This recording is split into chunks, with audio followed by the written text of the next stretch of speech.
जय जय मैडम। सभी है यहाँ पर।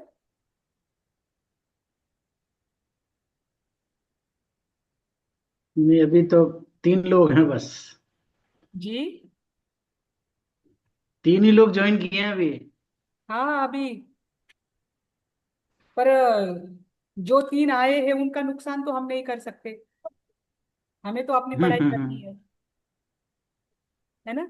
कल मैम जो आपने पढ़ाया था उसका पीडीएफ तो नहीं मिला हम लोगों को। और मैंने शेयर किया है ना। नहीं, किस उसमें वो मिला ही नहीं हमको। मैं वो पीडीएफ से ही पढ़ा रही हूँ आपको। जो मैंने शेयर किया है ना गूगल ड्राइव पर, उसी पीडीएफ से जी। आपको पढ़ा रही हूँ। ये नहीं है लग रहा है मैम, ये जो कल अपने जो पॉइंट समझा है ना, शायद उस पीडीएफ में नहीं, नहीं ये है। तो मैं ये वाला आपको मैंने एक्स्ट्रा चेक। बना नहीं नहीं, कल जो मैंने पॉइंट लिए ना, वो मैं आपको एक्स्ट्रा हाँ हाँ। बना जी। कर दे रही हूँ। वो भी मैं आपको हिंदी ओके। इंग्लिश दोनों में ट्रांसलेट करके दे दूंगी। वो वर्ड फाइल थी। डन डन डन वो अच्छा। मैम भी डन। दे देती हूँ। उसमें कुछ पॉइंट कम थे और बड़ा प्रश्न आने के हाँ, बाद आपको प्रॉब्लम आ जाएगा, इसलिए मैंने एक्स्ट्रा 21 पॉइंट लिखे थे। वो है मेरे पास, वो मैं दे देती। तो इजी भी ठीक। था समझने के तौर पर, इजी भी हाँ हाँ, था नहीं कल नहीं, वाला, वो वो तो मैं मतलब आपके लिए ही समझने के बनाया लिए। है।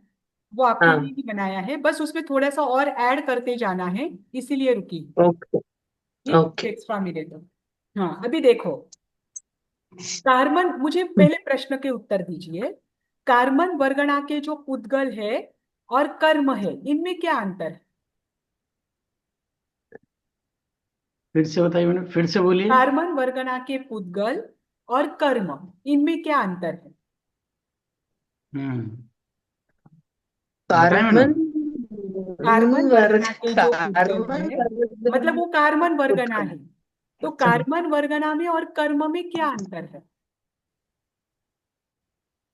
कार्बन कार्बन वर्गणाएं जब आत्मा से मिल जाती हैं तब कर्म बनता है। कर्म हाँ बेसिकली दो तरह के होते हैं, भाव कर्म, द्रव्य कर्म। तो जब विचार आते हैं जैसे वो तो भाव कर्म हो गए जो कषाय वगैरह की वजह से होते हैं। तो वो हाँ जब डेवलप होते हैं तो वो कार्बन वर्गणाओं के पुद्गलों को खींच लेते हैं। क्योंकि आत्मा के अंदर वो शक्ति होती है, चुंबकीय शक्ति होती है, उनको कार्बन योग्य वर्गणाओं को वो खींच लेते हैं। तब वो हाँ, कर्म बन जाते हैं। बराबर। कार्बन वर्गना जब तक लोक में है तब तक वो वर्गना हाँ, है। तब तक। जब वो आत्मा करेक्ट। के साथ आकर जुड़ते हैं तो वही कार्बन हम्म। वर्गना के पुद्गल कर्म में परिणत, वो कर्म कहलाते हैं। ठीक। जी। अब मुझे बताइए, कर्म जो है वह सचेतन है या अचेतन है? हम तो अचेतन ही हैं। हाँ बराबर। अचेतन। बराबर है ना, कर्म अचेतन। अचेतन है ना। और जीव कैसा है? अचेतन। चेतन चेतन। सहित है, सचेतन। चेतन। अब आत्मा चेतन है, कर्म अचेतन है, तो अचेतन का और चेतन का संबंध कैसे होता है? अचेतन का और चेतन का तो संबंध नहीं होना चाहिए, क्योंकि ये परस्पर विरोधी है। पर हम तो उसको आकृष्ट करते हैं ना मैडम, हम जीव हैं, तो हम तो उसको ग्रहण करते हैं, पुद्गलों को ही ग्रहण करते हैं। सही तो बात है। संबंध तो सही है, हाँ देखो संबंध क्या, तो है। बराबर। पर संबंध तो है, पर अचेतन हम्म। कभी चेतन को आकृष्ट नहीं करता, या चेतन कभी अचेतन को आकृष्ट नहीं करता। ये दोनों परस्पर विरोधी है। तो अभी हमसे कर्म जुड़ रहे हैं, तो वो कैसे जुड़ रहे हैं?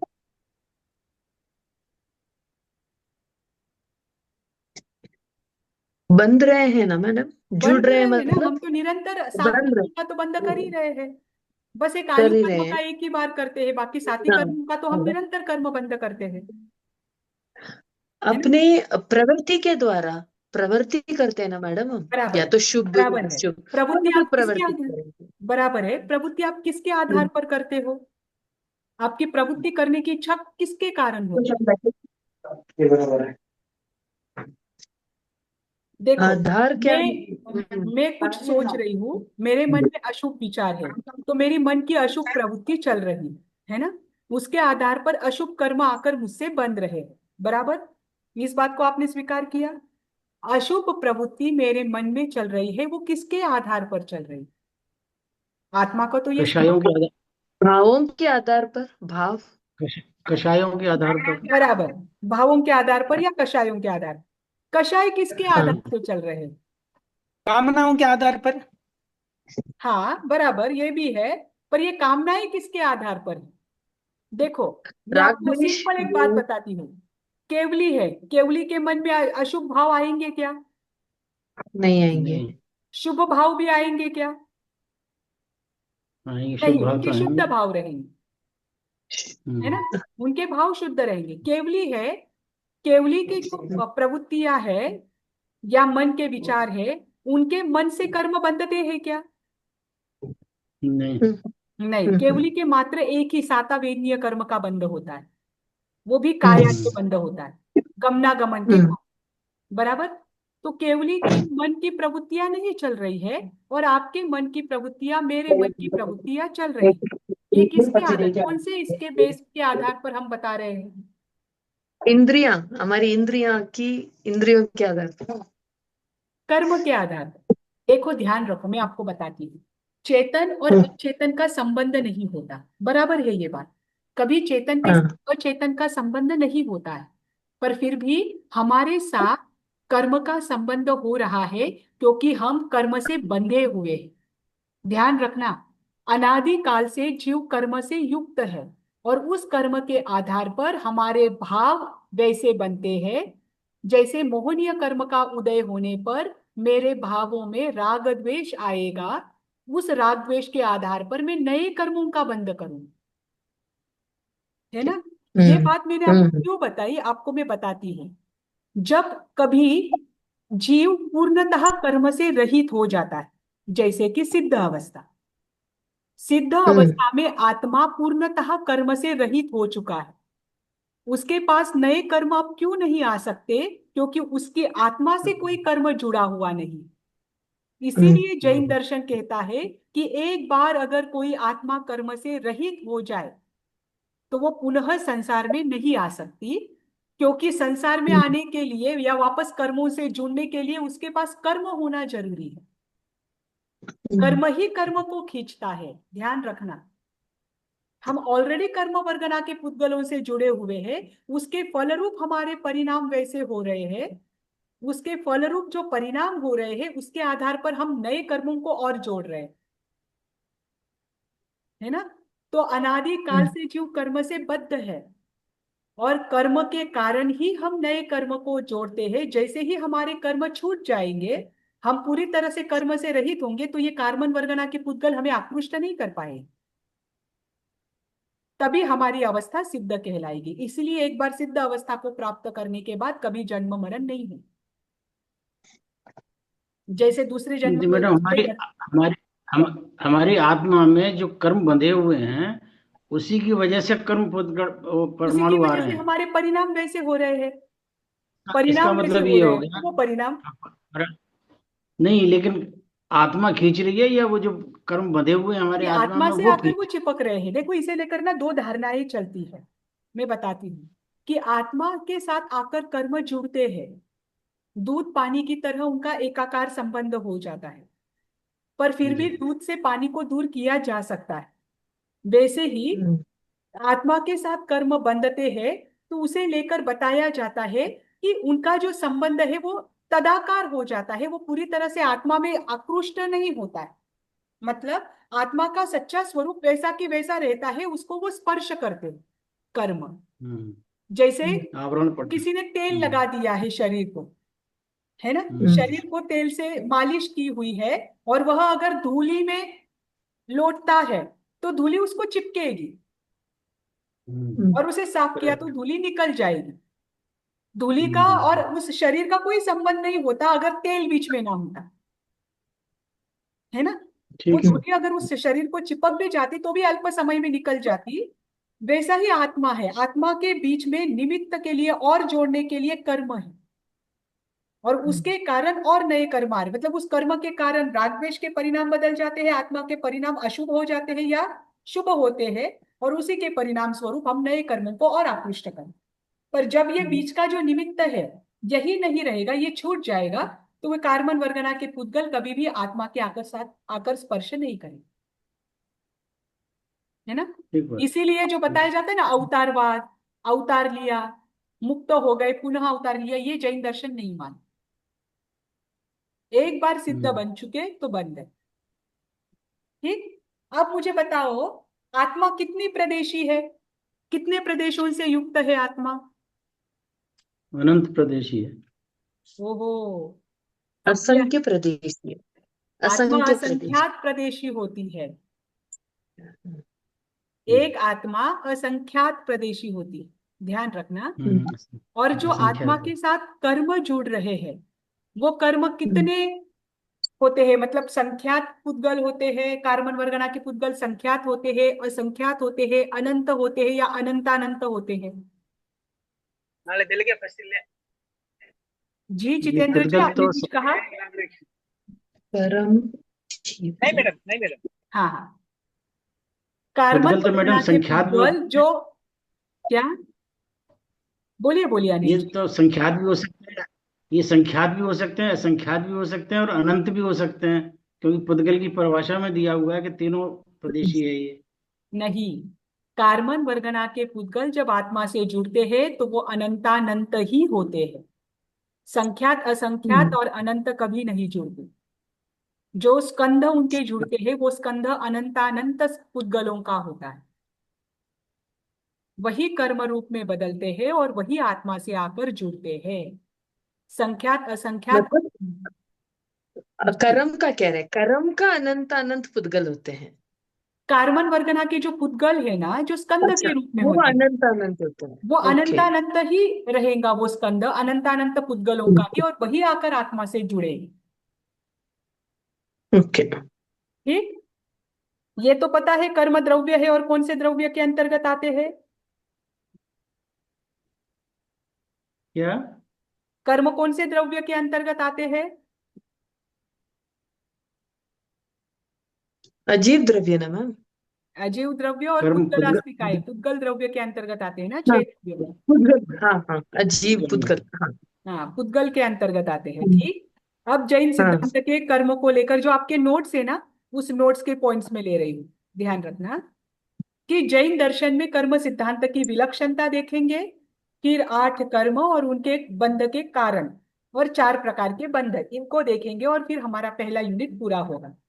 ठीक। अब हम्म, देखो, जैन धर्म में कर्म सिद्धांत की विलक्षणता को लेकर देखिए। सबसे पहला पॉइंट है कर्म की पौद्गलिकता।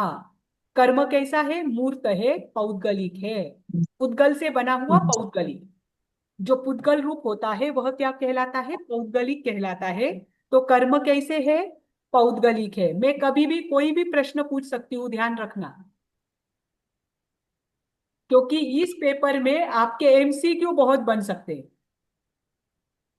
हम्म, है ना? हम्म, इसीलिए आपकी टेस्ट 2-3 बार भी हो सकती है, और सबके एवरेज मार्क्स दिए जाएंगे, मतलब टोटल करके जो एवरेज आएगा वो। ठीक। अब हम्म, देखिए, कर्म कैसे है? पौद्गलिक है। अगर शुभ परिणाम हम्म, आत्मा के होते हैं तो आत्मा के शुभ परिणामों के द्वारा शुभ कर्म पुद्गल आकर आत्मा से स्पर्श करते हैं।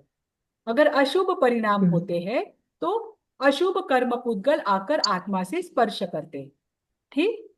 उसके बाद कर्म में परिवर्तन हो सकता है कुछ कुछ कर्मों में।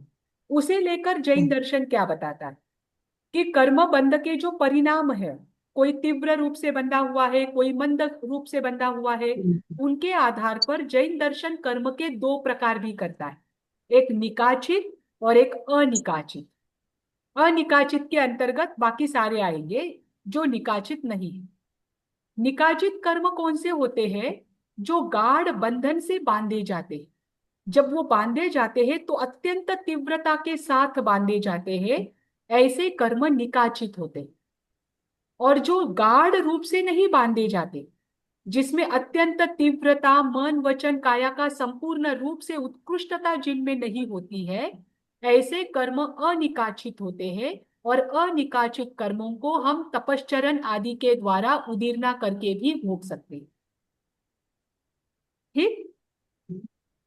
इसके बाद कर्म कर्म को लेकर जैन दर्शन कहता है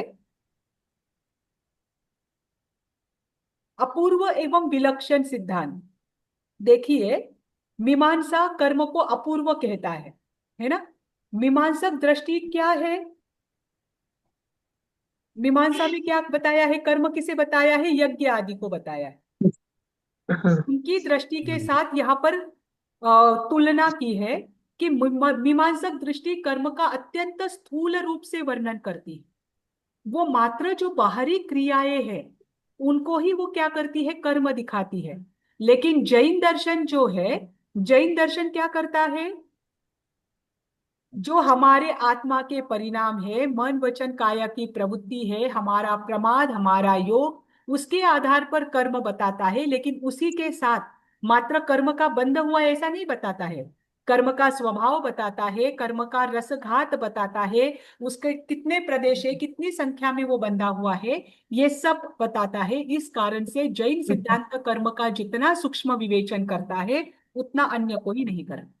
ठीक। कर्म मुक्ति को लेकर जैन दर्शन में एक बात आती है कि आत्मा में अनंत गुण है, विशेष रूप से अनंत ज्ञान, अनंत दर्शन, अनंत सुख, अनंत वीर्य। ये अनंत अनंत गुण किसमें पाए जाते हैं? आत्मा में पाए जाते हैं। इन गुणों का आवरण कर्मों के कारण होता है ना। जैसे ज्ञान को आवरण करने वाला ज्ञानावरण, यहाँ पर घाती कर्मों का उदाहरण दिया है। अनंत दर्शन को आवरण करने वाला दर्शनावरण, अनंत सुख को आवरण करने वाला मोहनीय कर्म, मोहनी अनंत वीर्य को आवरण करने वाला अंतराय कर्म, है ना। तो कर्मों के आवरण के कारण जीव के आत्मा के जो अनंत गुण है वो ढक जाते हैं। लेकिन वो मात्र ढकते हैं, नष्ट नहीं होते। जैन दर्शन स्पष्ट रूप से कहता है कि ऐसा कभी कोई जीव नहीं रहा जो कि पूर्ण रूप से ज्ञान से रहित है। ध्यान रखना, इस बात को ध्यान से सुनना। कोई भी जीव हो, चाहे वह निगोद में है, वो अव्यवहार राशि में है, या कोई निगोद के जीव ऐसे हैं जो कि व्यवहार राशि में है। कोई भी जीव है, चाहे वह निगोद का है, निगोद का ऐसा जीव कि जो एक शरीर के आश्रित अनंत जीव रहते हैं, असंख्यात जीव रहते हैं, फिर भी हमारे एक श्वास के भीतर उनके 17.5 बार जन्म मरण होता है। इतना अल्प आयु उनका होता है, फिर भी उनका ज्ञान का अनंतवा भाग खुला रहता है, जहां से वो अपने आत्म उत्थान की क्रमिक विकास की प्रक्रिया शुरू कर सकते हैं। तो जैन दर्शन ये कहता है, क्योंकि न्यायिक और मीमांसक ये मानते हैं कि ज्ञान रहित आत्मा हो सकता है, ज्ञान यह बाहरी पदार्थ है। ध्यान रखना उनका कहना क्या है। मीमांसक और न्यायिक का कहना क्या है कि ज्ञान आत्मा के लिए सूर्य की रोशनी के, नहीं, आंखों की रोशनी के समान है। मैंने उल्टा बोल दिया। आंखों की रोशनी क्या करती है? आंखों की रोशनी क्या करती है? देखने जगत में को होती है। प्रकाशित करती है ना। प्रकाश। आप आंख की रोशनी से जग को देख सकते हैं, लेकिन अपनी आंख की रोशनी रोशनी से आप अपने आप को देख सकते हैं? नहीं देख सकते। उसी आंख से, मतलब किसी में प्रतिबिंब नहीं देखना। नहीं तो आप बोलोगे कि आईने में हम अपने आप को देखते ही है, आप आईना देख रहे हैं, है ना। उसी आंख से आप स्वयं को नहीं देख सकते। वही आंख अपने अपने स्ट्रक्चर को नहीं देख पाती है जब तक उसके सामने कोई और पर पदार्थ ना आए। जैसे आईना आता है तो आईने के माध्यम से हमें आंख का आकार दिखता है। ठीक। मतलब हम पर में ही अपना क्या कर रहे हैं? रूप देख रहे हैं। अपनी स्वयं की आंखों से सीधा प्रत्यक्ष जैसे पूर्ण लोक को देखते हैं वैसा नहीं देख रहे। तो मीमांसक और न्यायिक का ये कहना है कि ज्ञान जो है वो आंखों की रोशनी के समान है। जैसे आंख संपूर्ण जगत को प्रकाशित करती है लेकिन स्वयं को प्रकाशित नहीं कर सकती, वैसे ही यह ज्ञान जो है, इस ज्ञान से आत्मा संपूर्ण लोक को देख सकता है लेकिन स्वयं को नहीं देख सकता। यही पर जैन दर्शन कहता है कि जो ज्ञान है वो रोशनी के समान है, क्योंकि ज्ञान का कार्य ही है प्रकाश करना। पर वो आंखों की रोशनी के समान नहीं, सूर्य की रोशनी के समान। जैसे सूर्य संपूर्ण लोक को प्रकाशित करता है लेकिन संपूर्ण लोक को प्रकाशित करते हुए वो स्वयं को भी प्रकाशित करता है ना। वैसे ही ज्ञान होता है, ज्ञान से आत्मा स्वयं को भी जानती है और लोक को भी जानती है। अगर मुझे स्वयं को जानना है तो मैं ज्ञान के माध्यम से स्वयं को जानती हूँ। और जैसे जैसे मैं स्वयं को जानती हूँ, जितनी गहराई से मैं स्वयं को जानती हूँ, उतनी ही गहराई से मैं लोक को भी जान सकती हूँ। तो जो स्वयं को जानता है वही लोक को जानता है। आपको आचारांग सूत्र में आएगा, अगर आपको अभी आचारांग सूत्र होगा तो, है ना। जो स्वयं को जान सकता है वही लोक को जान सकता है। जो आत्मवादी है वही लोकवादी हो सकता है।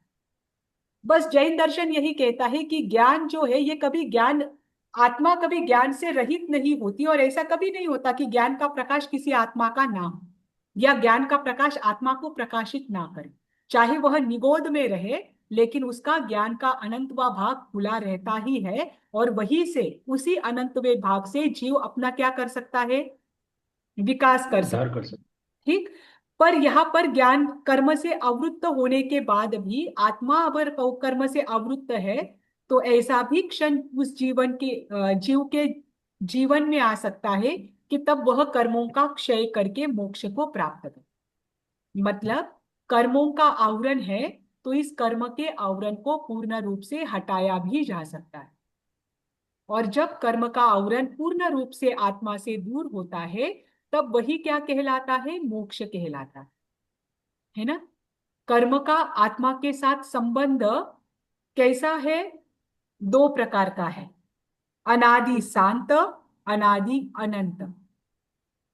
ध्यान रखना, चार प्रकार बताए जाते हैं, सादि शांत, सादि अनंत, अनादि शांत, अनादि अनंत।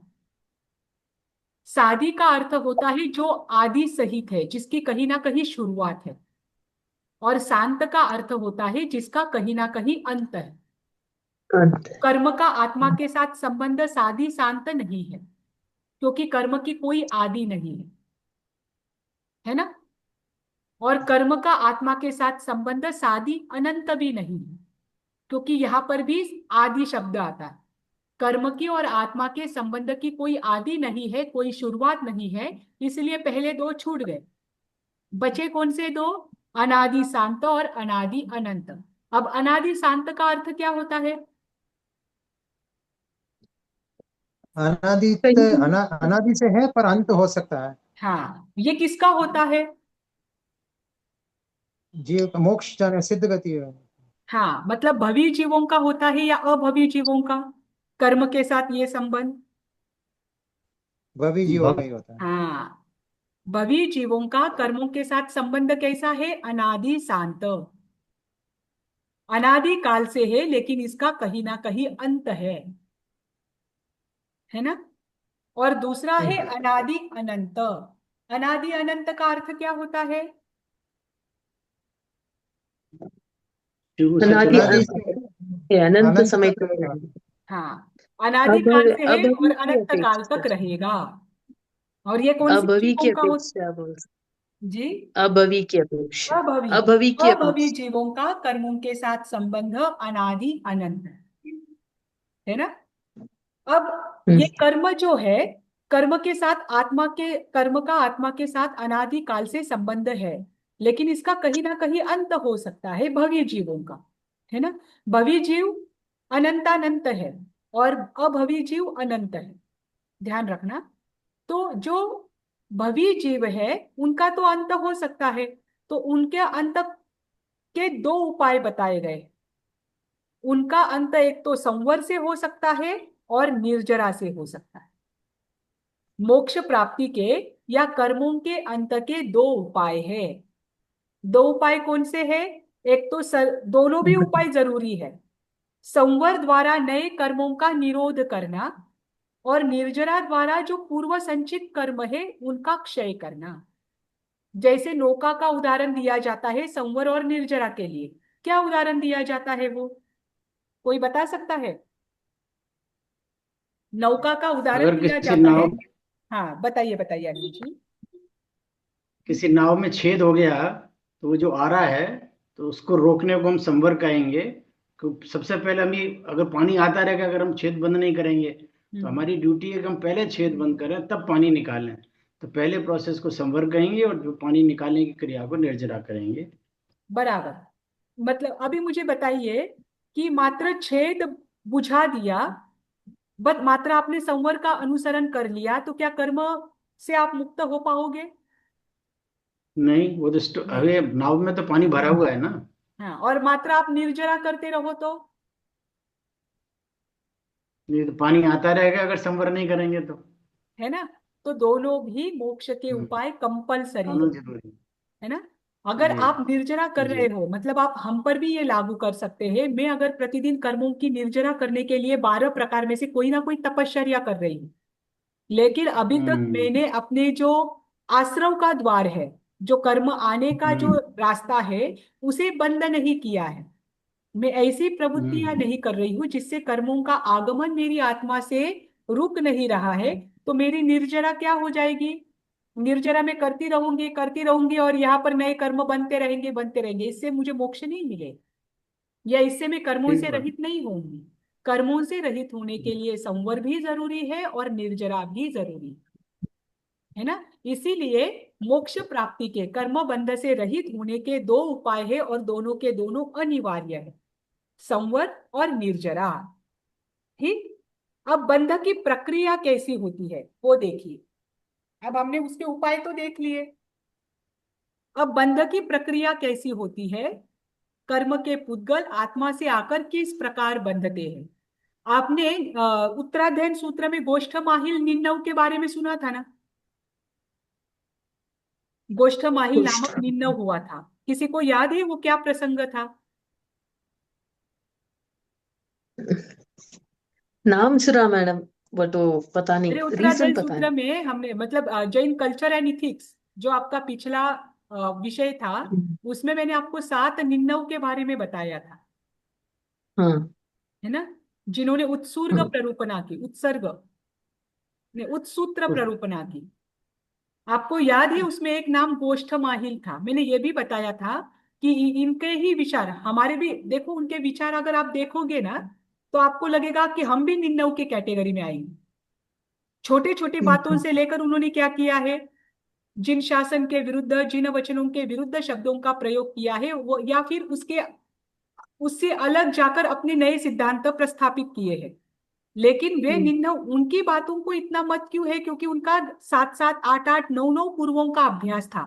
ऐसे भी लोग थे, ऐसे भी मुनि थे, और उन्होंने उत्सूत्र प्ररूपणा की। इस कारण वे निम्नव कहलाए। जैसे गोष्ठ माहिल है, उनका भी 9 पूर्वों का अध्ययन था, और उन्होंने गोष्ठ माहिल को लेकर पिछले, अगर आपके पास नोट्स होंगे तो निम्नव को लेकर पढ़ना, मैं कल पूछूंगी आपको। गोष्ठ माहिल ने एक जो कर्म और आत्मा को लेकर जो संबंध आता है, उसे लेकर उन्होंने उत्सूत्र प्ररूपणा की थी।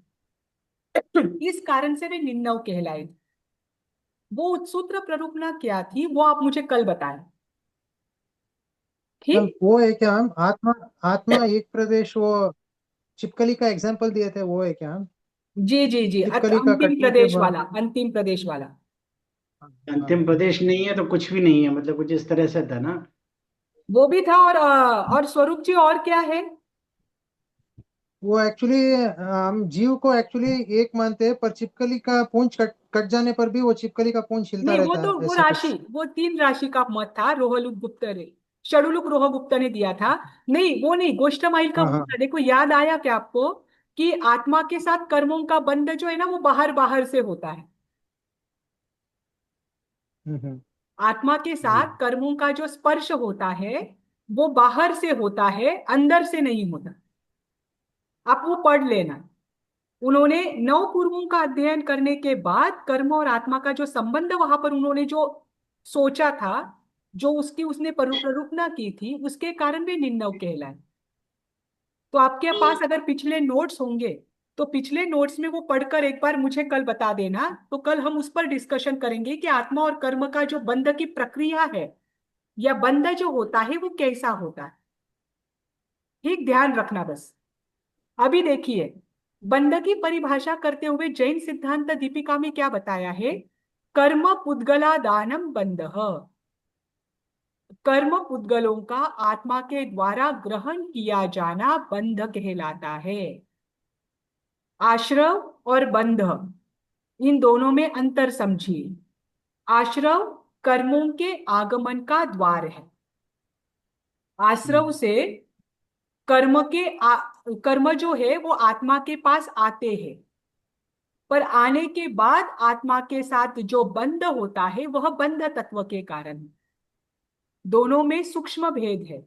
कर्मों का आना यह आश्रव है, और आत्मा के साथ बंधना यह बंध है। ठीक। अब दूसरे शब्दों में बंध की व्याख्या करते हुए क्या कहा है कि जब आत्मा अपनी सत और असत प्रवृत्तियां है, शुभ और अशुभ प्रवृत्तियां है, उनके द्वारा कर्म बनने की जो योग्यता रखते हैं, ऐसे पुद्गलों को अपनी ओर आकर्षित करती है और अपने साथ बांध लेती है। इस प्रक्रिया को बंध कहते हैं। इस प्रक्रिया को समझना। उसमें परिणाम भी आ गए, अपनी सत असत प्रवृत्तियां, उसके द्वारा जो का अभी बाहर 8 प्रकार की वर्गनाएं हैं, उसमें से मात्र कार्बन वर्गना ही ऐसी है जो क्या कर सकती है, कर्म बनने की योग्यता रखती है ना। तो वो कार्बन वर्गना के पुद्गलों को ही क्या करेंगी, अपनी ओर आकर्षित करेंगी, और अपनी ओर आकर्षित करके अपने साथ बांधेगी। तब इस प्रक्रिया को बंध कहा जाता है। ठीक। बंध की व्याख्या समझ में आई। ये बंध जो है ये 4 प्रकार का कहा गया है। कौन से 4 प्रकार है बंध के? स्थिति, प्रकृति, स्थिति, अनुभाग और प्रदेश। बराबर। अब देखो, यहां पर आया है बंध के भेद में जीव कितना प्रदेशी है? असंख्य है ना, असंख्य असंख्य। प्रदेश है जीव के। बराबर। वो जीव क्या करता है, मिथ्यात्व, अवृत, प्रमाद, कषाय योग, इनके निमित्त से जीव के असंख्यात प्रदेशों में कंपन होता है।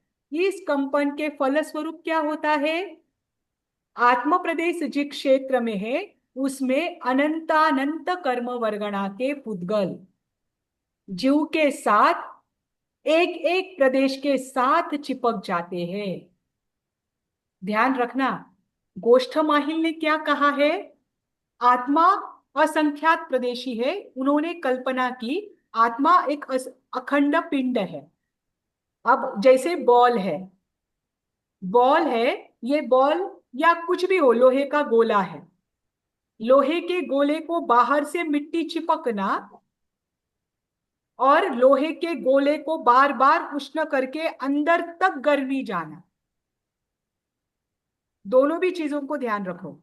गोष्ठमाहिल ने क्या कहा कि आत्मा के साथ कर्मों का बंध कैसे होता है, बाहर से होता है। ये आत्मा एक अखंड पिंड है, उसको बाहर से ही स्पर्श करेगा, अंदर नहीं जाएगा। अब यहां पर वही बात क्लियर की है कि आत्मा के साथ कर्मों का जो बंध होता है वो एक एक प्रदेश के साथ होता है।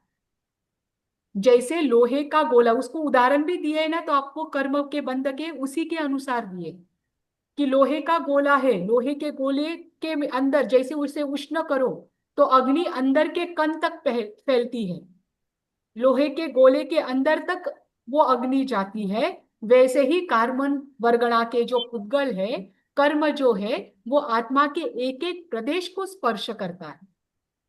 जैसे दूध और पानी का संबंध है, जैसे दूध को पानी बाहर से स्पर्श नहीं कर रहा है, दूध के भीतर भीतर तक पानी गया हुआ है। जैसे तिल में तेल है, वैसे ही आत्मा में क्या है, कर्म बंधे हुए हैं। आत्मा के एक एक प्रदेश के साथ कार्बन वर्गणा के पुद्गल जुड़े हुए हैं, उनका बंध हुआ है। तो जब आप कर्म और आत्मा का संबंध के बारे में उदाहरण देखोगे तो उन उदाहरणों से आपको क्लियर होगा कि आत्मा का साथ कर्मों का जो बंध है वो कैसा है, बाहरी है या अंदर अंदर तक है। ठीक। जीव प्रदेशों के साथ जब ये कार्बन वर्गणा के पुद्गल चिपक जाते हैं तब वे बंध कहलाते हैं, है ना। जैसे दूध और पानी है, अग्नि और लोह पिंड है, वैसा ही संबंध आत्म प्रदेशों का और कार्बन वर्गणा के पुद्गलों का है।